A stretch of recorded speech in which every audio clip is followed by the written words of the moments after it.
नमस्कार. सखी सह्याद्रीमध्ये मी रूपलक्ष्मी चौगुले शिंदे आपल्या सगळ्यांचं मनापासून स्वागत करते. गणरायाच्या आगमनाच्या उंबरठ्यावर हरतालिकेसारखा एक शुभ व्रत शुभ पर्व साजरा करत असताना म्हणावंसं वाटतं की या सर्व शुभांचा मंगलांचा सण समारंभांचा निसर्गाशी थेट संबंध आहे. निसर्ग म्हणजे चमत्कारांची पोटली आणि यातला एक अत्यंत महत्त्वाचा घटक म्हणजे वायू, हवा. या हवेचे वेगवेगळे नाव, वेगवेगळे प्रकार, त्याचे वेगवेगळे परिणाम. असं म्हणतात की मानवी देहामध्ये देखील प्राण, अपान, व्यान, उदान, समान अशा प्रकारचे पंचवायू अस्तित्वात आहेत. तर निसर्गामध्ये ऑक्सिजन, कार्बन असंख्य वायू अस्तित्वात आहेत. खरं तर हे ऑक्सिजन आपल्याला जिवंत ठेवण्याचं महत्त्वपूर्ण कार्य करतंच, पण निसर्गामध्ये एका विशिष्ट उंच स्तरावर गेल्यानंतर सूर्यकिरणांची प्रक्रिया झाल्यानंतर तो आपल्याला एक सुरक्षा कवच म्हणून देखील त्याचा फार मोठा उपयोग आपल्याला होतो. अर्थात निसर्गातला अगदी सूक्ष्मातला सूक्ष्म कण देखील मानवाच्या सहकार्यासाठी, मानवाच्या कल्याणासाठीच उपयोगाला येतो, पण मानवाला त्याची किंमत अजूनही कळलेली नाहीये.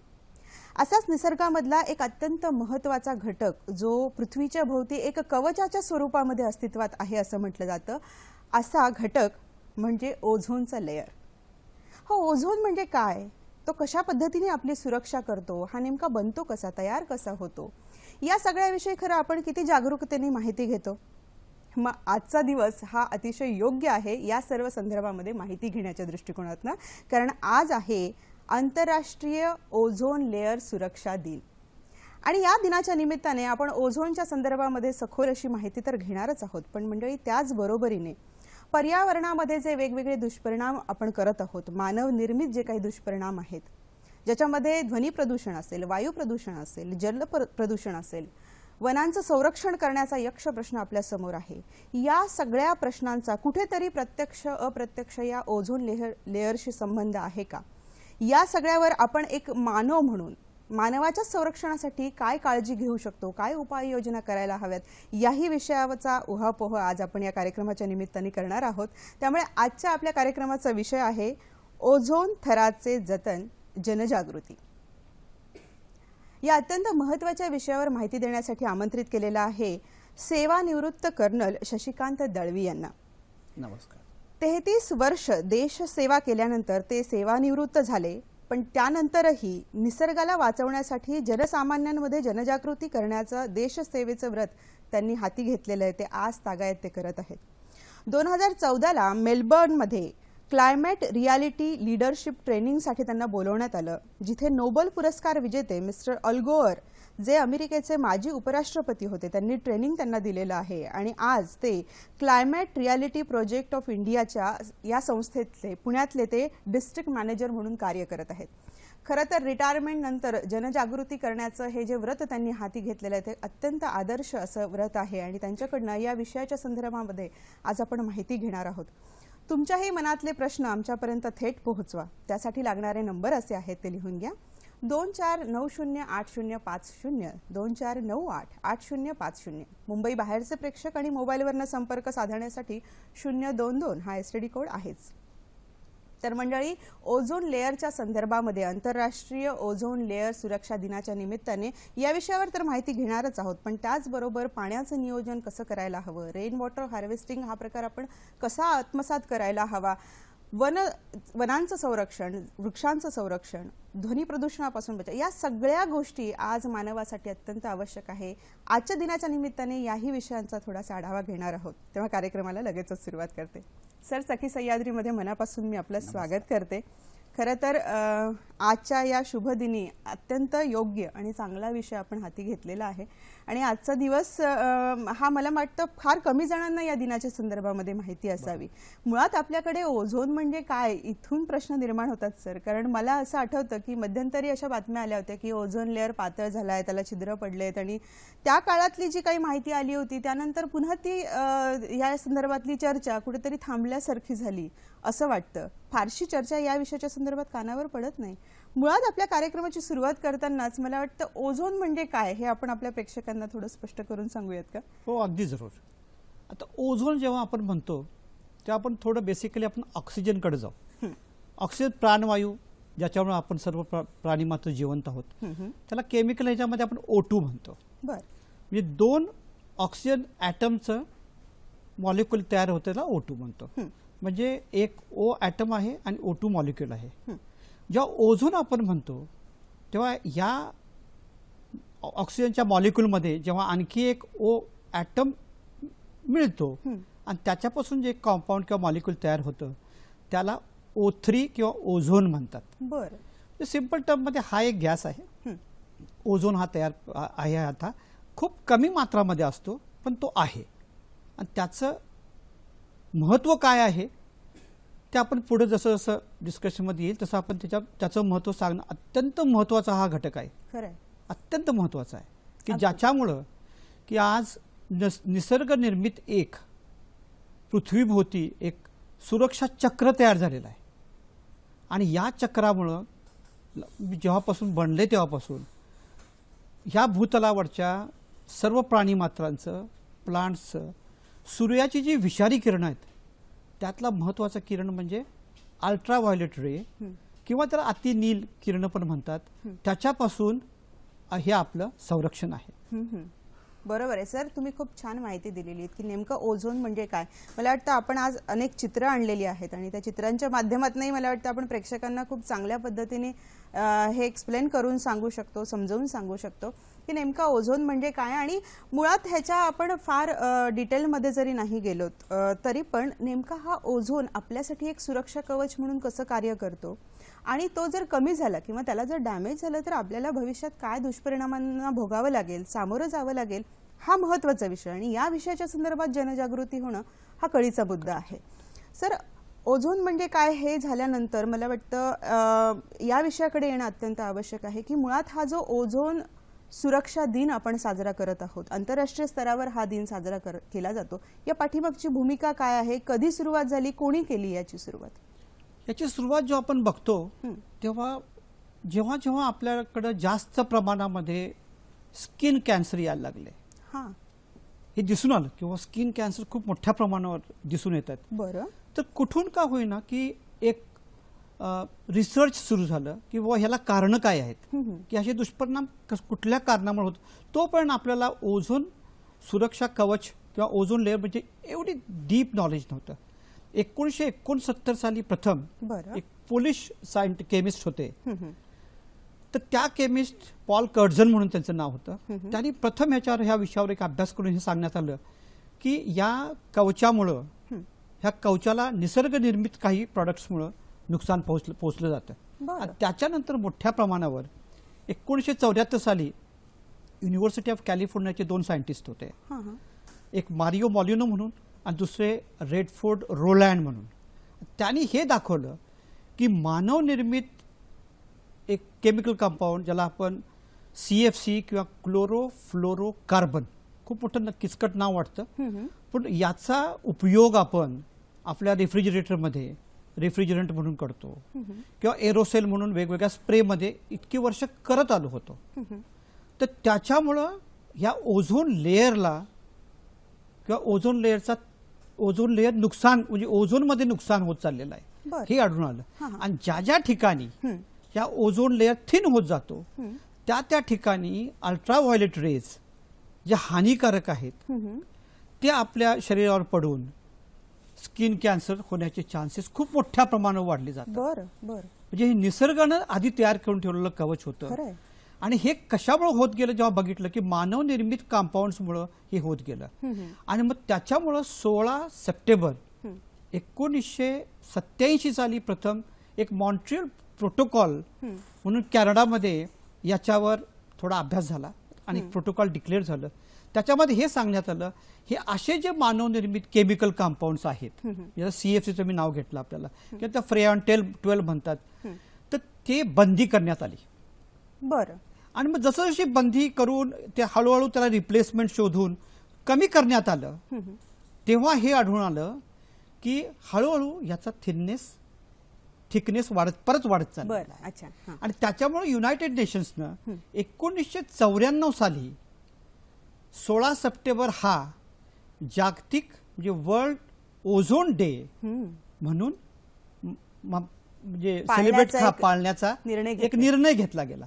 आणि त्याच्या मागचा उद्देश किंवा एम हा ठेवला गेला की जनजागृती, जसं आज सह्याद्री चॅनल मार्फत तुम्ही ही जनजागृतीचा कार्यक्रम करीत आहात, तर जगभर देखील असे कार्यक्रम करून सामान्य जनांना ही माहिती देणं गरजेचं आहे की हे जे एक नैसर्गिक कवच होतं, या कवच कुंडलामध्ये आपण सर्वजण सेफ्टीनं राहत आहोत, सुरक्षेनं राहत आहोत, त्या कवचाचं पालन करणं आपलं गरजेचं आहे. खरंय खरंय. आणि त्याला कारणीभूत त्याला डिस्ट्रॉय करणं स्वतः आपणच आहोत. म्हणजे हे जे निसर्ग निर्मित कवच आहे ते आपली सुरक्षा करतंय, पण या कवचाची सुरक्षा करण्याचं कार्य देखील आपलं आहे आणि आपण ते करायला हवं. याविषयी अधिक माहिती घेऊयात सर.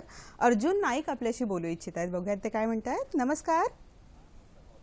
हा, अलिबागवरनं बोलतायत, बोला. मी आता वाचनात माझ्या आलं की आपण जे एसी लावतो किंवा जेट विमानामध्ये जे इंधन वापरतात त्याच्यामुळे ओझोन वायूचा थर पातळ होतो आणि त्याच्यामुळे आपले अतिनील किरण आपल्यावर पडून आपल्याला त्वचेचे आजार होतात. यात किती तथ्य आहे?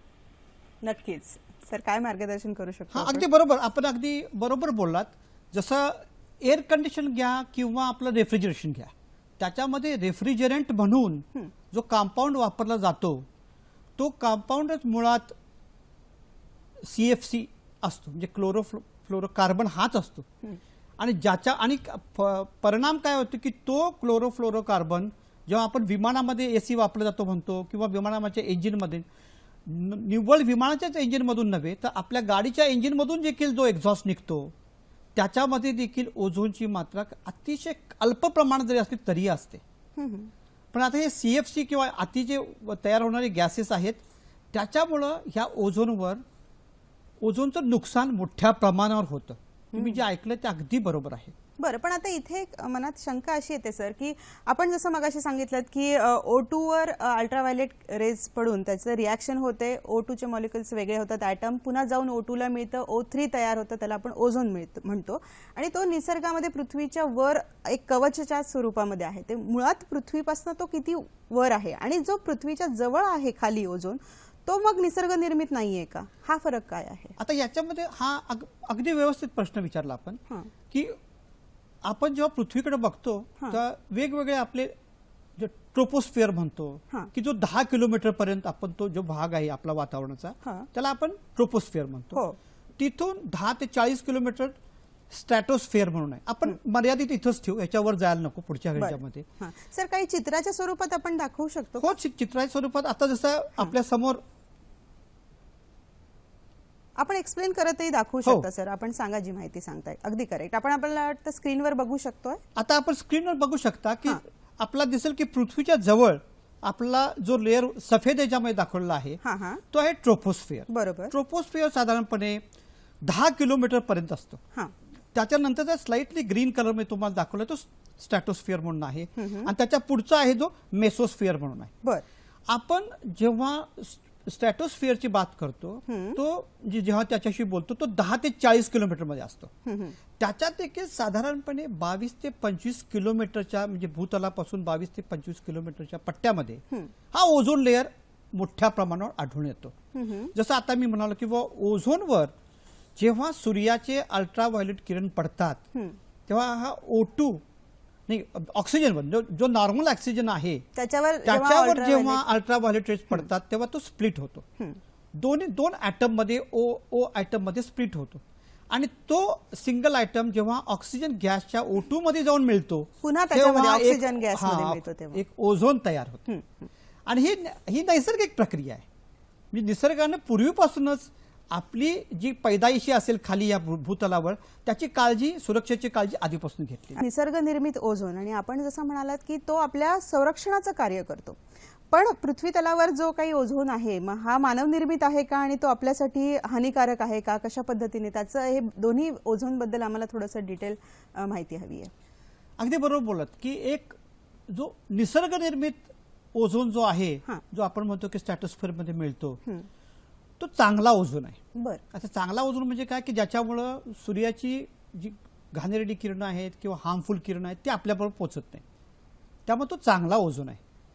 पण आपण जसे इंडस्ट्रियलायझेशन झालं आणि जसे इंडस्ट्रियल रिव्होल्युशन आलं आणि आपण आपल्या कायद्यासाठी स्वतःच्या प्रोग्रेससाठी जेव्हा वेगवेगळ्या प्रकारचे सुधारणा केल्या गेल्या, मेनली म्हणजे जेव्हा ऑटोमॅटिक व्हेकल्स आले हां. त्याच्या एक्झॉस्ट मधून खूप छोट्या प्रमाणात का होईना ओझोन तयार होतो. बरं. आणि हे जे वेगवेगळा इवन आपण जे कोळसा निर्मित जे आपले पॉवर प्लांट्स आहेत किंवा मोठे मोठे मॅन्युफॅक्चरिंग युनिट्स आहेत त्याच्यामधून देखील जे प्रदूषण तयार होतं त्याच्यात देखील मोठ्या प्रमाणावर जरी कमी अंशमध्ये असले तरी ओझोन असतं. आणि हे ओझोन जे ट्रोपोस्फिअर जो आपण बघितलात जे भूतलावर सरफेस जवळ भेटला जातो तो बॅड ओझोन असतो. बरं. का बॅड ओझोन आपण त्याला म्हणतो तर तो ओझोन ते ओझोनचे मॉलिक्यूल जेव्हा आपण श्वासोच्छवासाद्वारे आपण शरीरामध्ये घेतो. जातात हां. तर त्याच्यामुळं लंग्स डिसीज मोठ्या प्रमाणावर होतात. त्याचे परिणाम शिवाय आपल्याला आपले जे लहान मुलं आहेत किंवा माझ्यासारखे सिनियर सिटीजन्स आहेत त्यांच्यावर त्यांच्या प्रतिकार शक्तीवर जे इम्युन सिस्टमवर देखील त्याचा परिणाम होतो. त्याच्यामुळे हा झाला बॅड ओझोन. म्हणजे याच्याकडे त्या दृष्टिकोनातून बघणं गरजेचं आहे की आपण आता हे बॅड ओझोन कसा थांबवला पाहिजे. बरोबर आहे. म्हणजे निसर्ग निर्मित असलेला ओझोन वाढवणं आणि हा जो मानव निर्मित ओझोन आहे याला कमी करणं ह्या दोन पातळ्यांवर आपल्याला काम करायचं आहे असं म्हणायला हरकत नाही. सर, मध्यंतरी जेव्हा अनेक बातम्या आल्या होत्या की ओझोन लेअरवर छिद्र झालेली आहेत मोठी मोठी, त्याची कारणं काय होती आणि कशामुळे ते तसं झालं, आणि मुळामध्ये हा जो पट्टा आहे ओझोनचा निसर्ग निर्मित हा पृथ्वी तलापासून जो वर आहे तो सर्व पृथ्वीच्या भोवती सारख्या पातळी म्हणजे सारख्याच उंचीवर वर आहे की त्याचं काही प्रमाण कमी जास्त आहे? अगदी बरोबर प्रश्न आहे की हा जो ओझोन लेअर आहे मध्यंतरी जी आपण बातमी ऐकली मे बी 30-40 वर्षापूर्वी आपण ऐकली बातमी ती की काही काही ठिकाणी ओझोनच्या लेअरमध्ये होल छिद्र असल्याचे आढळून आलं. याला कारण काय? जेव्हा मी आपल्याला सांगितलं की सायंटिस्टनी अभ्यास करून 1974 साली ही माहिती काढली की जे मानव निर्मित जे रेफ्रिजरंट्स आहेत किंवा गॅसेस ज्याला आपण फ्रिऑन 12 म्हणतो किंवा CFC बेस नाव आहे त्याचं, की त्याच्यामध्ये एक क्लोरीन हा जे CFC म्हणजे काय क्लोरोफ्लोरोकार्बन, ह्याच्यामध्ये क्लोरीन हा एक मेजर घटक आहे. जेव्हा हा घटक हा गॅसचे मॉलिक्यूल्स जेव्हा स्ट्रॅटोस्फिअरमध्ये पोचतात तेव्हा त्यांच्यावर अल्ट्राव्हायोलेट रेजमुळं त्यातला क्लोरीन हा आयटम वेगळा होतो. आता जेव्हा हा क्लोरीन आयटम हा ओझोनला खूप हानिकारक आहे. बरं. त्यामुळे ओझोन हा डिस्ट्रॉय होतो. आणि ज्यामुळे ओझोन डिस्ट्रॉय होतो त्यामुळे त्या भागामध्ये तो जो ओझोनचा लेअर आहे त्याचा थिकनेस कमी व्हायला लागतो. बरोबर. हे त्या प्रमाणात त्याचे काही कंट्रीज आहेत त्या मागासलेल्या आहेत. आपण त्याला डेव्हलप नेशन म्हणतो, डेव्हलपिंग नेशन म्हणतो. मग नॅचरली त्या प्रमाणामध्ये CFCचा वापर ज्या प्रांतामध्ये किंवा ज्या कंट्रीमध्ये CFCचा वापर मोठ्या प्रमाणावर आहे तर त्या ठिकाणी नक्कीच ओझोन लेअरला डॅमेज मोठा होईल. बरं. पण ज्या ठिकाणी वापर कमी आहे त्या ठिकाणी तो ओझोन लेअरचा थिकनेस चांगल्यापैकी राहील. बरं. सर, ऋतुमानाचा पण ह्याच्यावर फरक पडतो का? म्हणजे उन्हाळ्यामध्ये हिवाळ्यामध्ये ओझोन लेअरचं प्रमाण कमी जास्त होतं? हो, ऋतुमानाचा पण मोठा परिणाम होतो. साधारणपणे ओझोन लेअरला जे डॅमेज व्हायला लागतं ते म्हणजे जेव्हा आपण मोठा हाय समर म्हणतो, जेव्हा म्हणजे ऊन खूप आहे, सूर्यप्रकाश खूप मोठ्या प्रमाणावर आहे, त्यावेळेला definitely ozone layer is affected. बरं. मग त्याच्याच अनुषंगाने मग विषुववृत्त आणि पोल याच्यामध्ये पण फरक आहे? फरक पडतो. काय होतं की जसं याचाही परिणाम होतो तसं अतिशय थंड क्लायमेटचा म्हणजे अंटार्क्टिक आणि आर्क्टिक, त्याच्याचमुळं जेव्हा अंटार्क्टिकचं आपण बोलतो त्यावेळेला आपण हे बघतो की ऑस्ट्रेलिया त्याच्या जवळ आहे. हो. त्याच्यामुळं आज ऑस्ट्रेलियाला जे पूर्वीपासून हे म्हणत होते की Australia is a capital of skin cancer in the world. म्हणजे इतक्या मोठ्या प्रमाणावर तिथल्या लोकांना स्किन कॅन्सर आढळून येतो. बरं. म्हणजे जरी मानव निर्मित ह्याच्यामुळे जरी कारणामुळे जरी तिथल्या ऑक्सिजन ओझोन लेअर कमी होत नसला तरीही त्या भागात त्या ध्रुव प्रदेशातील अति प्रचंड थंडीमुळं त्या ओझोन लेअरला परिणाम झालेला असतो आणि त्याला आणखी ऍड करावं म्हणून CFCचा वापर जो असतो. या दोन्ही गोष्टीचं जेव्हा कंबाईन होतं तर त्या ठिकाणी डेफिनेटली लेअर कमी झालेला आहे आणि आढळून आलं. पण जसं जसं बॅन आले गेले असं आपल्याला म्हणालो मी 1987 मध्ये मॉन्ट्रियल प्रोटोकॉल साईन झाला आणि जसे हे CFC हटलं गेलं कमी कमी होत गेलं तसं तसं तो छेद देखील हळूहळू कमी व्हायला बरं, म्हणजे मग आजची स्थिती काय आहे सर? आजची स्थिती बऱ्यापैकी चांगली आहे. बरं. परंतु त्याच्यामध्ये काय झालं की जसं म्हणजे बोलता बोलताच मी आपल्याला सांगतो की CFC ला बॅन आणल्यानंतर तरी आपला रेफ्रिजरंट पाहिजेच, हो, एरोसोल पाहिजेच, AC खरंय. पण चालला पाहिजे. खरंय. मग त्या ठिकाणी एक नवीन केमिकल कंपाऊंड डेव्हलप केलं गेलं, त्याला आपण HFC म्हणतो, म्हणजे बरं. हायड्रोफ्लोरोकार्बन म्हणतो. मग जेव्हा हायड्रोफ्लोरोकार्बन देखील जेव्हा स्ट्रॅटोस्फिअरमध्ये पोहोचतो, पण त्याच्यामध्ये क्लोरीन घटक नसल्यामुळं, म्हणजे जो क्लोरीन आयटम ओझोनला हानिकारक आहे तो नसल्यामुळं आज नुकसान होत नाही.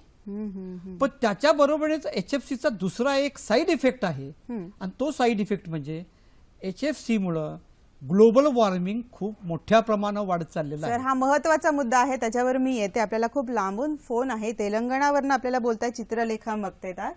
बघा ते काय म्हणतायत. नमस्कार.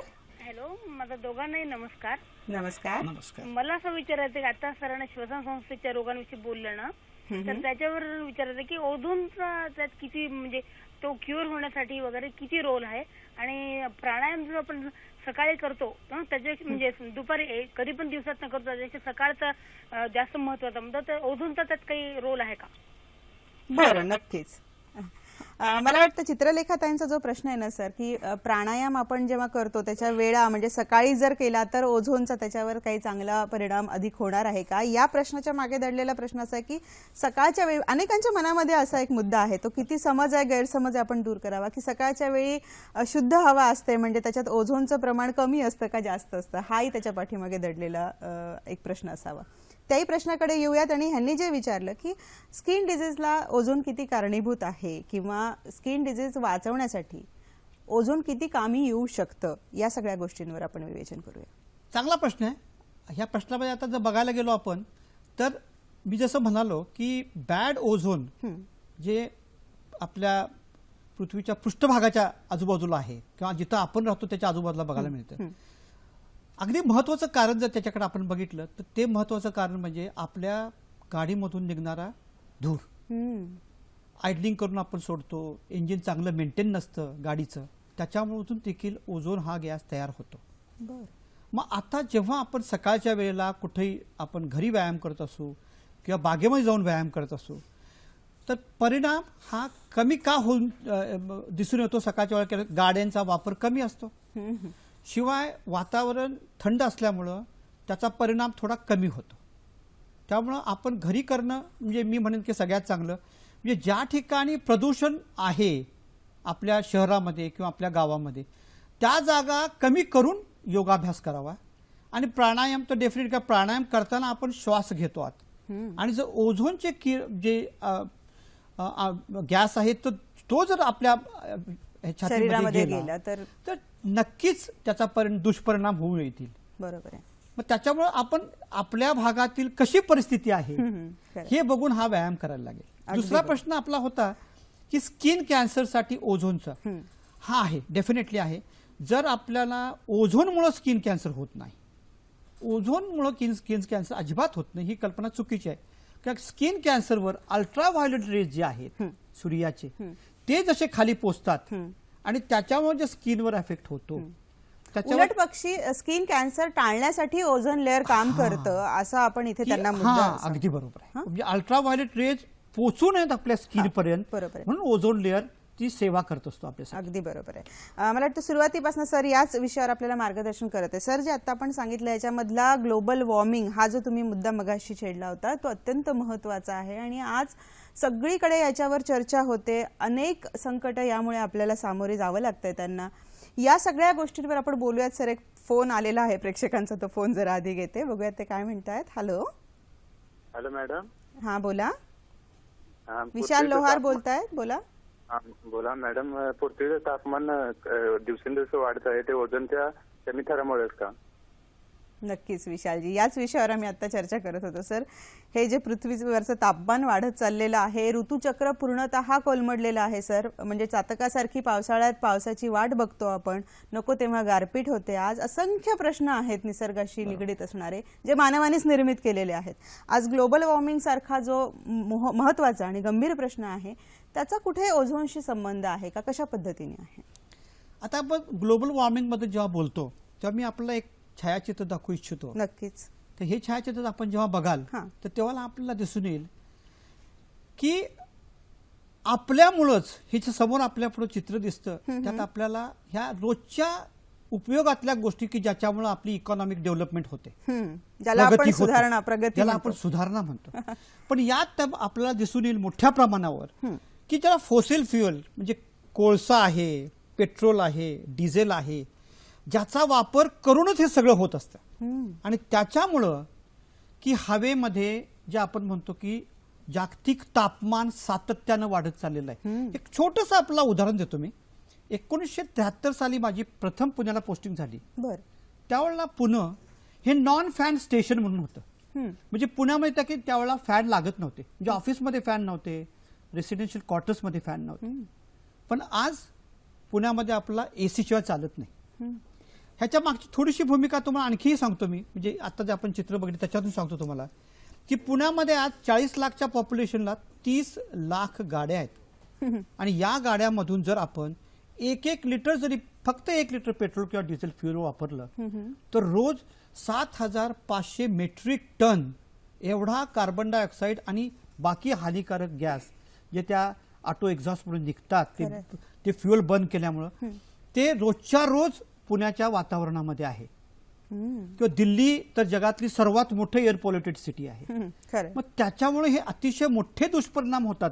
त्याच्यामुळं हेल्थवर तर होतातच, पण त्याच्यामुळे जे होणारं ऋतुचक्र आहे त्याच्याकडे आपण थोडंसं लक्ष देऊ. नक्की सर. याच्यावर बोलूयात. आपल्याला नागपूरवरनं एक फोन आलेला आहे, तो फोन जरा आधी घेते. नमस्कार, शीतल बागुलकर बोलतायत, बोला. Hello madam. नमस्कार. नमस्कार. माझा प्रश्न असा आहे की जागतिक हवामान बदलाचा ओझोनवर काही परिणाम होतो का? बरं, नक्कीच. म्हणजे विशालजींचा प्रश्न होता की पृथ्वीवरचं वातावरण जे बदलत आहे त्याचा ओझोनशी काय संबंध आहे. त्याच पद्धतीचा हाही प्रश्न आहे की ओझोनवर काय परिणाम होतोय. म्हणजे हे हवामान बदलत आहे याचा ओझोनवर काय, प्रत्यक्ष अप्रत्यक्ष एकमेकांशी असणारा संबंधच मला वाटतं लोकांना जाणून घेण्याची. अगदी बरोबर आहे. अगदी हा मी आता आपलं सांगत आलो की हे जे आपण ग्लोबल वॉर्मिंग म्हणून वेगवेगळे गॅस तयार होतात त्यात ओझोनची देखील निर्मिती होते. आणि तो जो जेव्हा आपण बॅड ओझोन म्हणतो तो ओझोन जो ट्रोपोस्फिअरमध्ये किंवा भूतलाच्या पृष्ठभागावर आहे तो आहे. आता जसं आपण म्हणालो की इतक्या मोठ्या प्रमाणात आपण दाखवले, मी आपलं आणखी एक छायाचित्र दाखवू इच्छितो. त्यामध्ये आपण बघाल सर, आपण माहिती देत देत दाखवलं. आता त्यात आपण जर बघाल तर त्यात आपलं हे दिसून येईल की आज जगभरात, मी फक्त पुण्याचं एक एक्झाम्पल दिलं पण जगाचं एक्झाम्पल आपण घेतो तर हे आपण वाचल्यावर हे लक्षात येईल की 4 लाख हिरोशिमा टाईप ऑफ बॉम्बच्या इक्विव्हलंट एनर्जी आज भूतलावर प्रतिदिन तयार होत आहे. आता तुम्ही बघा किती प्रचंडपणावर आपण म्हणजे मानवानं स्वतःच्या प्रगतीसाठी, सो कॉल्ड प्रगतीसाठी आपण हे केल्यामुळं जी पंचमहाभूतं आहेत, आपण जेव्हा म्हणतो की बाबा पाणी आहे, हवा आहे, जमीन आहे, ह्या सर्वांच्यावर ह्याचे दुष्परिणाम आता दिसून येतात. बरोबर आहे. मोठ्या प्रमाणात दिसून येतात. आणि त्यातला एक मोठा दुष्परिणाम म्हणजे जे आपलं मान्सून सायकल आहे ज्याच्यावर आपल्या सर्वांचं पाणी अवलंबून असतं, म्हणजे जीवन अवलंबून असतं, शेती अवलंबून असते, ते सर्व पूर्णपणे विस्कळीत झालेलं आहे. खरं आहे सर, अगदी खरं आहे. आणि हे मानवाने स्वतःच्या पायावर धोंडा मारून घेतल्यासारखा प्रकार आहे. आपल्याच कृत्यांनी आपण आपल्यासमोर यक्ष प्रश्न निर्माण करत आहोत. निसर्ग वारंवार याबाबत आपल्याला सूचित करतोय सर, पण तरी आपण त्याच्याकडे कानाडोळा करतो. याविषयी अशीच माहिती घेऊयात. नागपूरवरून एक फोन आलेला, तो फोन आधी घेते. हॅलो. हॅलो. माझा सरांना असा प्रश्न आहे की पूर्वी प्रत्येक घराच्या समोर एक तुळशीचं रोप असायचं जे ओझोनसाठी फार पूरक आहे, आणि आता जी आपली बदलती जीवनशैली आहे तिचा त्याला फार त्रासदायक, म्हणजे आपण फार निसर्गाच्या विरुद्ध चाललेलो आहोत. आणि त्याच्यात आपण आपल्याला स्टेटस आहे असं समजतो. म्हणजे प्रत्येकाच्या घरी एसी पाहिजे, एसी कार असली पाहिजे, मुलांना शाळेत जाताना एसी कारनेच सोडलं पाहिजे जवळ शाळा असली तरी.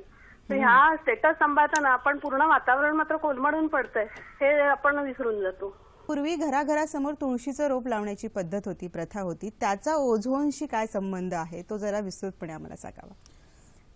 तसं पाहायला गेलं तर ओझो हे तुळशीचं रोप किंवा आपल्या परसात असलेली कडीलिंबाची झाड, बरं. ह्या सर्वांचा वायूवर म्हणजे फिल्टर करण्याच्या बाबतीत म्हणा किंवा वायू स्वच्छ करण्याच्या बाबतीत म्हणा खूप मोठा रोल होता. बरं. जसं आता त्या ह्यांनी सांगितलं आपल्याला प्रश्न विचारणाऱ्यांनी की पूर्वी तुळस लावण्याची पद्धत आता होती. ते मॉडर्नायझेशनच्या हो, ह्याच्या खाली हो. ते सर्वच निघून गेलं. आणि जसं त्यांनी एसी गाडी ह्याचं एक्झाम्पल दिलं. आज जर आपण अजून देखील आपल्या सोसायटीमध्ये किंवा आपल्या स्वतःच्या घरामध्ये तुळशीसारखं लोप आणि कडुलिंबाची झाडं जर लावली तर हवेवर तुमच्या एरियातल्या वातावरणावर खूप मोठ्या प्रमाणावर परिणाम होतो. म्हणजे अजून देखील आपण ही गोष्ट करू शकतो. बरं. काही शंका नाही. म्हणजे निसर्गाने सगळ्या सोयी करून ठेवलेल्या सगळ्या- आहेत हां, सर. सगळ्या सोयी म्हणजे केलेल्या आहेत. मानवाचं संरक्षण आणि निसर्गाने देखील स्वतःचं देखील संरक्षण करण्याची जी त्याचे योजना आहे ती उपाय पण त्यांनी निसर्गाने- सांगून ठेवलेले अगदी आहेत. खरं. पण आपण त्याच्याकडे दुर्लक्ष ह्याच्यानं काय करतो. होत नाही असं वाटतं किंवा तुळशीनं काय होणार आहे असं वाटतं. किंवा माझ्याकडच्या एका रोपाने किती किती होणार फरक आहे, पडेल. हा एक जो संकुचित विचार आहे ना सर, हाच तो खरं तर निघाला खूप पाहिजे. घातक आहे. अगदी बरोबर. आणि तो निघाला पाहिजे. निघाला पाहिजे. सर आपल्याला मुंबईवरनं फोन आहे. अपेक्षित मुळे बोलतायत. हॅलो. बोला मुळे. हा बोला. मी असतो कॅलिफोर्नियामध्ये, सध्या मी मुंबईत आहे. हा. मला एक सांगायचं आहे, हे ग्लोबल वॉर्मिंगचं जेवढं डिस्टन्स चालू ना, याचं खूप relation pole shifting phenomena, north आणि साऊथ पोल पृथ्वीचे असतात, ते जेव्हा शिफ्ट होतात असे सगळे चेंजेस येतात. हे हिस्टोरिकल पॅटर्न्स आहेत. तर ह्याच्यामुळे biological changes, historical changes, agricultural changes आणि सायकिक चेंजेस खूप होतात ह्युमन बिंग्समध्ये. सो आईस एजेस हे beginning of a new ice age चालू मी बोलू as compared to global warming. कारण व्होल्कॅनोज थ्रू एवढं एमिशन्स निघतात की ते आपल्या व्हेकल्सच्या एमिशन्सपेक्षा खूप जास्त येतात आणि ते वर्षानुवर्ष चालू आहे. So I am telling we should not purely blame industrial development. Of course pollution वगैरे आपण करतो, पण हे एक पृथ्वीचं नॅचरल पोल शिफ्टिंग चेंज होत आहे, पोल्स शिफ्ट होत आहेत पृथ्वीचे, म्हणून हे सगळे पॅटर्न चालू आहेत. आणि I think so this is beginning of a new ice age I am telling you for the world. म्हणून हे सगळे माझे चेंजेस चालू आहेत compared to what we are blaming to the global warming. बरं. याच्यावर आमच्या तज्ञांचं काय म्हणणं आहे आपण तेही जाणून घेऊयात. सर काय सांगू शकतो आपण? ह्याच्यामुळे आपण हे सांगू शकतो की एखाद्या कुठल्याही गोष्टीला दोन मतं असतात, एक मत कधीच नसतं. बरं. पण त्यांनी सांगितलं देखील विचार डेफिनेटली ध्यानात घेण्यासारखा आहे की नुसतंच इंडस्ट्रियल रिव्होल्युशनमुळे आपण जेव्हा म्हणतो की ग्लोबल वॉर्मिंग झालं, त्याच्या आधी तापमान वाढत होतं. शिवाय जसे पूर्वीच्या काही ज्वालामुखी मोठ्या प्रमाणात होते, हळूहळू करून ते डॉर्मॅट झाले. आता ज्वालामुखी आपल्याला कमी दिसतात, पण त्याचा अर्थ असा नाही की ते नाहीत म्हणून. पण ह्या दोघांचं कुठेतरी बॅलन्स बघून त्याच्यावर विचार करून म्हणजे दोन्ही गोष्टीचा म्हणजे पोल्युशन इंडस्ट्रियलायझेशन झालेलं किंवा फोसिल फ्युएलमध्ये झालेलं प्रदूषण आणि नॅचरल ह्याच्यामुळे झालेलं प्रदूषण, म्हणजे जसं आता यांनी सांगितलं की बाबा प्रश्नकर्त्यांनी सांगितलं की बाबा ज्वालामुखीमधून देखील झालेलं अतिप्रचंड म्हणजे सर्वच गोष्टीवर ध्यान देणं गरजेचं आहे. बरोबर आहे. कुठल्या एका घटकावर आपण बघत पण सगळ्याच घटकांचा मिळून विचार करून विचार केला पाहिजे हे गरजेचं आहे. अगदी बरोबर आहे. जेव्हा सायंटिफिक कम्युनिटी जेव्हा विचार करते की तेव्हा ह्या दोन्हीकडे लक्ष देणं गरजेचं आहे. म्हणजे एक मोठी किंवा एक छोटी आपण म्हणत नाही. बरोबर आहे. पण त्यांनी जे सांगितलं ना की आपण सगळ्या ह्या इंडस्ट्रियल जे डेव्हलपमेंट होती त्याच्यावर ब्लेम करतोय, पण ब्लेम असा नाहीये. जेव्हा एकीकडे सुधारणा होतीये तेव्हा दुसरीकडे निसर्गाचा समतोल राखणं हा देखील भाग तेवढाच महत्त्वाचा आहे सर. त्यामुळे त्याच्यावर विचार करणं अत्यंत आवश्यक आहे. जेव्हा आपण म्हणतो की बाबा आता एक मोठी कॉन्फरन्स आहे, conference of parties, 21st conference parties म्हणून पॅरिसला डिसेंबरमध्ये आहे.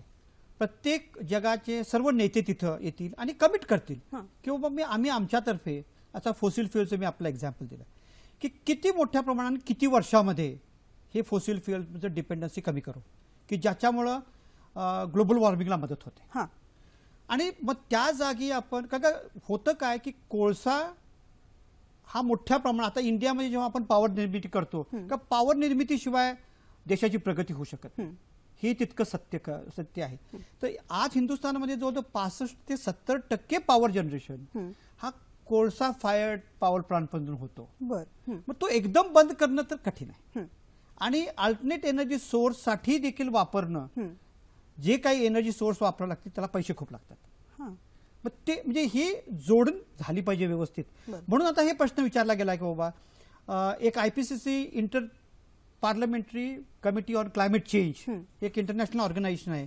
त्यांनी सांगितलं की 2050 पर्यंत आपली डिपेंडन्सी फॉसिल फ्युएलवरची झिरो करावी, की ज्याच्यामधून पॉवर जनरेशन झिरो करावं. म्हणजे जर हे करायचं असेल तर भारतासारख्या देशाला देखील खूप मोठ्या प्रमाणावर एनर्जी जनरेशन मध्ये पर्यायी सोर्स उपलब्ध करण्यासाठी जे पैसे लागतात किंवा टेक्नॉलॉजी लागते ती उपलब्ध करून घेणं पण गरजेचं आहे. खरंय खरंय, ते तेवढंच महत्वाचं आहे. बरोबर. आणि जास्तीत जास्त नैसर्गिक साधनांचा वापर करूनही प्रगती साध्य करता येऊ शकत नाही का, हाही एक प्रश्न महत्वाचा आहेच ना सर. होतो ना, बरोबर आहे ना, की म्हणजे हे आपल्याला ह्या सर्व गोष्टींची सांगड घालायला लागेल. खरंय की बाबा आपण सुरुवातीला जेव्हा आपण कोळसा वापरला गेला तेव्हा पुढचं हे बघितलं नव्हतं की याच्यामुळे ग्लोबल वॉर्मिंग किती मोठ्या प्रमाणात होईल किंवा आपल्या लोकांच्या हेल्थवर किती मोठा परिणाम. बरोबर. पण जसं कळत गेलं तसं आपण त्याच्यावर हा काहीतरी उपाय शोधत गेलो. बरोबर आहे सर. मग याचे जे दुष्परिणाम आहेत, मगाशी तुम्ही तो जो मुद्दा छेडला होता सर, की इतक्या मोठ्या प्रमाणामध्ये आपण जे प्रदूषण तयार करतो आहोत आणि स्वतःवरच आघात करतोय, त्याचे होणारे जे दुष्परिणाम आहेत त्याच्याविषयी जरा मला वाटतं आणखी आपण पुढे जाऊन त्याच्यावर माहिती देऊयात. आता आणखी एक मी आपल्याला हे दाखवतो, एक स्लाइड दाखवतो ज्याच्यामध्ये आपल्याला बघायला मी जेव्हा आपल्याला सांगितलं होतं की साधारणपणे 4 लाख एवढ्या मोठ्या प्रमाणात बॉम्ब एक्सप्लोड केल्यासारखं जेवढी एनर्जी रोजची तयार होते, मग ही एनर्जी जाते कुठं, ही एवढी आलेली हीट जाते कुठं, तर त्यातली 90% एनर्जी ती समुद्र, का ह्या भूतलावरचा 75% सरफेस किंवा 75% भागामध्ये आज 97% पाणी आहे. हो, मग नॅचरली त्यामध्ये ते ऍब्झॉर्ब होतं आणि मग समुद्राच्या पाण्याचं तापमान मोठ्या प्रमाणावर वाढतं. आता आपण मान्सून जेव्हा बघतो किंवा पावसाचं सायकल बघतो, आपण हायड्रॉलिक सायकल बघतो, तर ते पॅसिफिक ओशन सरफेस टेम्परेचरवर अवलंबून असतं. जेव्हा हे सरफेस टेम्परेचरच वाढतं त्याच्यामुळे कम्प्लीट हे मान्सून सायकल क्रेझी होतं. हा क्रेझी मुद्दा मी शब्द वापरतो. पूर्वी कसं आपल्याला माहित होतं बाबा जूनच्या पहिल्या आठवड्यामध्ये मृग नक्षत्र सुरू होईल, मग ते हस्त नक्षत्र आणि वेगवेगळे नक्षत्र, मग तरणा पाऊस, म्हातारा पाऊस, वेगवेगळे प्रकार जे आपण खेड्यात ऐकायला मिळायचे, होत होता. इतकी वर्ष चाललेलं, हजारो लाखो वर्षाचे सायकल चालू होतं. पण मग आपल्या काही चुकामुळे म्हणा किंवा प्रगतीच्या दुर्लक्ष केल्यामुळे असेल किंवा काही असेल, तर त्याच्यात लक्ष दिलं नाही. त्याच्यामुळे ह्या एनर्जीचा परिणाम ते समुद्राचं पाण्याचं तापमान वाढलं आणि त्याच्यामुळं पाऊस आज ह्या वर्षी आपण बघितलं जुलै ऑगस्ट कोरडा गेला. त्यामुळे पाणी नाही. शिवाय महाराष्ट्रामध्ये बघायला गेलं तर नको त्यावेळी नोव्हेंबर ते फेब्रुवारी गेले 5-6 वर्षाचा जेव्हा मी अभ्यास करून बघतो तर नोव्हेंबर ते फेब्रुवारी या महिन्यामध्ये नको त्या ठिकाणी मोठ्या प्रमाणावर गारपीट होते. खरंय सर. ऋतुचक्र पूर्णतः कोलमडून गेलेलंच आपण बघतोय सर, आणि ह्याच्यात कुठेही दुमत असूच शकत नाही. याला कुठेतरी आपण कारणीभूत आहोत याचा विचार गांभीर्याने करणं आवश्यकच आहे. आपल्याला अरुण आनंदजीवाला मुंबईतनं बोलतायत, काय म्हणतायत बघूयात. हॅलो. हॅलो. हा, मी अरुण आनंदजीवाला मुंबईहून बोलतो. बोला. आता हल्ली बाजारामध्ये ओझोन प्रोड्यूस करण्याचे मशीन आलेले आहे, त्यातून व्हेजिटेबल फ्रूट हे सर्व साफ करतात असं सांगते. ते बरोबर आहे मशीन? बरं. एक पॅक्ड फूड वर काही प्रक्रिया करणारं असं मशीन आलेलं आहे असं त्यांचं म्हणणं आहे. ओझोन प्रोड्यूस मशीन असं आहे का, आणि त्याविषयी त्यांना माहिती हवी आहे. त्याविषयीचं असं जे शास्त्रीय रिझल्ट असलेलं माझ्या तरी वाचनात आलेलं नाही. त्याच्यामुळे मी ह्या घटकेला तरी, आणि असलं म्हणजे ओझोनचा वापर करून जर ते फूड प्रक्रियेमध्ये वापरत असतील तर तो ओझोन मग त्यातून निघून भूतलावर परत राहणार असला भूपृष्ठावर तर तो मग आपल्याला हानी पोचवू शकतो. त्यामुळे या घटकेला मी त्याच्याविषयी काय बोलणं जास्त माहिती नसताना चुकीचं ठरेल. आपल्याला एक फोन आलेला आहे, तो फोन आधी घेते. नांदेडवरनं मधुकर भारती आपल्याशी बोलतायत. हॅलो. मॅडम बोला. ओझोन वायूचं झालेलं कमी प्रमाण, त्यामुळे जागतिक तापमान वाढ झालेली आणि त्याचा आणि डेंग्यू, चिकनगुनिया, मलेरिया हे जे कीटकजन्य रोग त्याचं जे काही प्रमाण आहे हे वाढलेलं दिसतं. तर याचा काही संबंध याविषयी आपल्याला काय सांगता येईल? नक्कीच मधुकरजी. सर काय माहिती देऊ शकतो? नाही, डेंग्यू किंवा बाकीचे जे आपलं रोगराई दिसून होते त्याचा ओझोन लेअर कमी झाल्यामुळे काय होतं हे महत्वाचं लक्षात घेणं गरजेचं आहे. ओझोन लेअर कमी झाला तर अल्ट्राव्हायोलेट जी किरणं आहेत हानिकारक सूर्याची ती पृथ्वीच्या सरफेस पर्यंत पोहोचतात आणि त्याच्यामुळं मनुष्य प्राण्याच्या मेनली स्किनला आणि इम्युन सिस्टमला त्रास होतो. तसंच प्लांटला देखील त्रास होतो. पण आता जो प्रश्न येतो तो आपला चिकनगुनिया किंवा डेंग्यू सारख्या आजाराला अल्ट्राव्हायोलेट रेजचा त्याच्याशी असा अजून तरी काही असं संशोधनातून हे आढळून आलेलं नाही की त्याचा काही डायरेक्ट संबंध आहे. बरोबर आहे सर. मला वाटतं आपण ज्या विषयावर ब्रेकला जाण्यापूर्वी बोलत होतो ना सर, की ग्लोबल वॉर्मिंग वाढलंय, ऋतुचक्र पूर्णतः बदलून गेलेलं आहे. आता या वर्षी तर आपण त्याचं खूप मोठे दुष्परिणाम फेस केलेले आहेत. जल संवर्धन जे आहे किंवा रेन वॉटर हार्वेस्टिंग हा एक फार महत्त्वाचा घटक आहे ज्याच्यावर चर्चा करणं, ज्याच्याविषयी जनजागृती करणं फार महत्त्वाचं आहे. त्यावर आपण बोलूच यात, पण साधारणतः जलसंवर्धन करण्याच्या दृष्टिकोनातून काय करता येऊ शकतं त्याआधी नेमकं या ग्लोबल वॉर्मिंगमुळे किंवा हे बदललेल्या ऋतुचक्रामुळे काय काय आणखी परिणाम होत आहेत त्या परिणामांविषयी सर थोडंसं जाणून. आता मी आपला आणखी एका स्लाइड मार्फत दाखवू इच्छितो की मग जेव्हा आपण बोललो की 90% ही अनवॉन्टेड एनर्जी जी आहे ही सगळी हीट एनर्जी समुद्रातलं पाणी ॲब्झॉर्ब करते आणि त्याच्यामुळं समुद्राच्या पाण्याचं तापमान मोठ्या प्रमाणावर वाढतं आणि परिणाम म्हणून आपल्याला आपलं मान्सूनचे जे चक्र आहे ते पूर्णपणे विस्कळीत झालं दिसून येतं. पण त्याच्या बरोबरीनंच की जेव्हा हे तापमान वाढतं तेव्हा पॅसिफिक ओशनमध्ये मोठ्या प्रमाणावर समुद्री वादळ तयार होतात, ज्या टायफून्स म्हणतात, मोठ्या प्रमाणावर तयार होतात. आणि ही वादळं सातत्यानं जी पूर्वी कधी कमी व्हायची आपण स्क्रीनवर बघत आहात की किती मोठ्या प्रमाणावर हे आणि ह्याचे दुष्परिणाम जे आहेत हे जे आपण पुढच्या स्लाइडमध्ये बघितले आपण की आपल्याला हे दिसून येईल की हे जे ऋतुचक्र जे बदलतं आपण ज्या म्हणतो की त्याच्यामुळं अतिशय एक्स्ट्रीम असे वेदर पॅटर्न्स तयार होतात आपल्या ह्याच्याकडे. खूप मोठ्या प्रमाणावर एक्स्ट्रीम वेदर पॅटर्न तयार होतात आणि ही जशी ही मोठमोठी वादळ किनाऱ्यावर येऊन आदळतात एक तर ऋतुचक्र बदलून जातं आणि त्याच्याबरोबर जेव्हा हे किनाऱ्यावर येतात टायफून्स तेव्हा त्यांना देखील खूप मोठ्या प्रमाणावर नुकसान होतं. म्हणजे खरं तर हे खगोलशास्त्र एकमेकाशी कसं संबंधित आहे आणि त्याचा निसर्ग आपण जे बघतो की अचानक झालेले हे निसर्गामधले बदल हे कुठेतरी या सगळ्या लहान लहान गोष्टींमध्ये दडलेली आहे. त्याची कारण मीमांसा मला वाटतं जरा खोलात जाऊन शोधणं गरजेचं आहे. आपल्याला गणेश बोलतायत नांदेडवरनं, ते काय म्हणतात बघूयात. हॅलो. हॅलो. हा बोला. झाडामुळे ओझोनवर कोणता परिणाम होतो आणि कोणता फायदा होतो झाडांमुळे?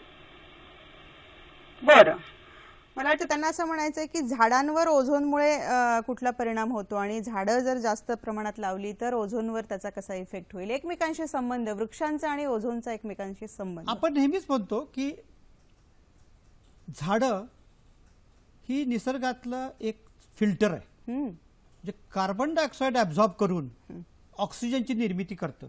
आपल्या शाळेत असताना शिकवले अगदी. तर याचा अर्थ कार्बन डायऑक्साईड फक्त म्हणजे जे काही हवेमधले विषारू घटक आहेत त्यात ते कार्बन डायऑक्साईड मेजर घटक असतो, मोठा आहे म्हणून ते ॲब्झॉर्ब करतात. पण ओझोनचा काहीही संबंध येत नाही. ह्याला कारण आपण लक्षात घेणं अतिशय गरजेचं आहे. कारण हा ओझोन देखील ऑक्सिजनचा ओ ॲटमचाच एक प्रकार आहे. ह्याच्या फक्त 3 ॲटम्स आहेत, 3 ॲटम्स आहेत म्हणून ते जो मॉलिक्यूल तयार होतो त्याला O3 म्हणजे आपण ओझोन म्हणतो. पण त्याचा म्हणजे झाडाशी काही असा मोठा परिणाम नाही. पण तरीही आपण नेहमी म्हणतो की झाडांची बेसुमार झालेली कत्तल त्याच्यामुळं डेफिनेटली जे ग्लोबल वॉर्मिंगला मदत डेफिनेटली होते. का त्या भागातलं क्लायमेट बदलून जातं. खरं निसर्गातली प्रत्येक गोष्ट ही एक दुसऱ्यावर अवलंबून आहे. बॅलन्स निघून गेली बरोबर पूर्णपणे. सर आपण चित्रांच्या माध्यमातून काही माहिती देतो. आता जेव्हा आपण म्हणतो की बाबा एक हायड्रॉलिक सायकल एक नॉर्मल आहे आपलं, इव्हॅपोरेशन होतं, प्रेसिपिटेशन होतं आणि पाऊस पडतो आपला. आता काय झालं की जेव्हा पाऊस पडतो एक मोठी गोष्ट आपण लक्षात ठेवणं, जसं आपण मगाशी म्हणात की रेन वॉटर हार्वेस्टिंगवर मोठा परिणाम होतो. रेन वॉटर हार्वेस्टिंग कोणी लक्ष दिलं जात नाही. तर पावसाचं पाणी कसं आहे आपण म्हणतो की एक तर पावसाचं पाणी पडतं त्यातलं जे आता भूतलावरचं जेवढं पाणी आहे त्यातला फक्त 1%च फ्रेश वॉटर आहे. 97% पाणी समुद्रात आहे आणि 1% पाणी फक्त आपला फ्रेश वॉटर आहे. त्या 1%मधलं 4% पाणी हिंदुस्थानच्या शेअरला आलं. म्हणजे आपण भारताबद्दल बोलतो म्हणून. मग एवढं कमी पाणी असताना आणि एव्हरी 5वा मनुष्य जगातला आज इंडियन आहे, म्हणजे 18% पॉप्युलेशनचं शेअर आपल्याकडे आहे. एवढं असताना ह्या पाण्याचा वापर करायचा कसा? आणि सरफेसवरचं प्रत्येक नदी कुठलीही घ्या तुम्ही, गावात असू दे किंवा गंगा नदी असू दे किंवा आमची पंचगंगा नदी असू दे कोल्हापूरची, सर्वच नद्या आज पूर्णपणे प्रदूषित ह्या लेवलला पोहोचलेल्या आहेत की त्यांना आपण गटारगंगा म्हणतो. ते पाणी आपल्याला वापरता येत नाही. हे 35 ते 40% पाणी भूतलावर आहे, मी सरफेस वॉटर म्हणून आहे, आणि बाकीचं उरलेलं सर्व पाणी जमिनीच्या आत आहे.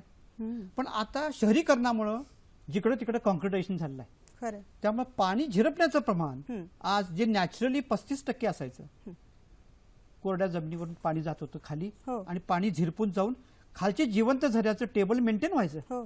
पण आज कॉन्क्रिटायझेशनमुळे ते 5% जवळजवळ आलेलं आहे. इतकं कमी झालेलं आहे. आणि एकीकडे मला गरज आहे म्हणून मी बोर मारतो आणि पाणी उपसतो, पण पाणी खाली जाऊ देत नाही. अगदी खरं सर. मग रेन वॉटर हार्वेस्टिंगचा इथं मोठा रोल आहे. पूर्वीच्या काळी म्हणजे भारतीय हे म्हणले जात होते की world's oldest rain water harvester. मग तरी हे असून देखील जसा टॅप आपल्या घरी आला, आपण ही पूर्वापार चालत आलेली प्रथा विसरून गेलो. मग त्यामुळे आज आपल्या छतावरचं पाणी सोप्या पद्धतीनं, अतिशय सोप्या पद्धतीनं डायरेक्टली जर आपण आपल्या बोरला एका फिल्टर मार्फत जोडलं तर मी केलेले जेवढे प्रयोगात मला हेच सांगतात की तुम्हाला 4 ते म्हणजे भरपूर पाणी मिळतं, तुमची काळजी पूर्णपणे मिटली जाते. आणि हे सर्वांनीच केलं गेलं. आणि कायदा आहे गव्हर्नमेंट ऑफ महाराष्ट्राचा GR आहे एक शिवकालीन पाणी साठवण योजना म्हणून, ज्याच्या मार्फत सर्व सरकारी इमारती आणि पब्लिक बिल्डिंगवर रूफटॉप रेन वॉटर करणे गरजेचं आहे. सर, आपण प्रत्येक वेळी सगळ्या गोष्टींना सरकारकडे बोट दाखवण्याची आपली मनोवृत्ती आहे सर, पण एक मनुष्य म्हणून आपलं स्वतःचं जीवन वाचवण्यासाठी, भविष्यातल्या आपल्या येणाऱ्या पिढ्यांसाठी चांगलं आयुष्य त्यांच्या समोर ठेवण्यासाठी आपले काही कर्तव्य आहेतच. आज अगदी विषय खूप मोठा आहे सर, वेळ कमी पडतो आपल्याला, परंतु जाता जाता एक स्वतःचं कर्तव्य म्हणून आजच्या या कार्यक्रमाच्या माध्यमातून आपण काय सल्ला द्याल, मार्गदर्शन कराल या सगळ्याच विषयांच्या संदर्भात? मी एवढंच म्हणेन की सातत्यानं दूरदर्शनमधून म्हणा किंवा वेगवेगळ्या पेपरमधून म्हणा सातत्यानं माहिती दिली जाते की आपण आपले जी पंचमहाभूत आहेत त्याच्याकडनं बघण्याचा दृष्टिकोन बदलावा. आपला आजचा दृष्टिकोन हा आहे की जेव्हा इंग्लिशमध्ये आपण म्हणतो की यूज पोल्युटंट डिस्कार्ड, म्हणजे वापर तर प्रदूषित कर आणि फेकून दे. पण ती हवा असू दे, साऊंड असू दे किंवा पाणी असू दे किंवा जमीन असू दे, कचरा न उचलल्यामुळं पूर्णपणे टॉपसॉइल खराब होऊन जाते, पाणी पूर्णपणे खराब झालेलं आहे. त्यामुळे मी हेच सांगू शकेन की सर्वांनी जर विचार केला की ह्या पंचमहाभूताकडं किंवा नैसर्गिक संपत्तीकडं आपण जर दृष्टिकोन बदलला नाही तर लोक नेहमी म्हणतात की भूतलाचं खूप मोठं नुकसान होईल. भूतलाचं नुकसान होणार नाही दोस्तो, अजिबात भूतलाचं नुकसान होणार नाही, पण आपलं survival will be at stake. जर आपण जगायचं असलं ह्या भूतलावर, नाहीतर ही धरती माता, ही earth planet will continue to live for a longer without us. मग आपल्याला त्याच्याबरोबर जर राहायचं असेल तर हे गरजेचं आहे की निसर्गनिर्मित जी संपत्ती आहे तिच्याकडे आपण पूर्णपणे कायदेशीर बघणं गरजेचं आहे. अगदी खरं आहे सर. म्हणजे ज्ञानेश्वरांच्या शब्दात घनु वाजे गुणगुणा, वारा वाहे ऋणजुणा, हे जी वाऱ्याची सुंदर ऋणझुण आहे ही अशीच आपल्या कानावर पडण्यासाठी आपण वायू प्रदूषण काय कुठल्याही प्रकारचं प्रदूषण टाळलं पाहिजे. पर्यावरणाचं रक्षण करणं हे आपलं आद्य कर्तव्य आहे असं म्हणता येऊ शकतं. पुन्हा एकदा सांगते, 17 तारखेचा आमचा सखी सह्याद्रीचा जो कार्यक्रम आहे त्याचा विषय आहे मंगलमूर्ती मोरया. या कार्यक्रमामध्ये सहभागी झालेले आहेत दाक्रू सोमण, पंचांगकर्ते, खगोल अभ्यासक. ह्या कार्यक्रमाचं संचालन पूनम चांदोळकर करत आहेत. सर, आज आपण आलात आणि अत्यंत महत्त्वाच्या विषयाच्या संदर्भामध्ये आम्हाला अवगत केलेल्या त्याबद्दल सखी सह्याद्रीच्या वतीने मी मनापासून आपले आभार मानते. धन्यवाद. सखी सह्याद्रीचं मनापासून आभार मानतो की एवढ्या मोठ्या विषयाचं जनजागृती आपण सुरू केली. अगदी सर, धन्यवाद. धन्यवाद. भेटूयात पुढच्या कार्यक्रमात.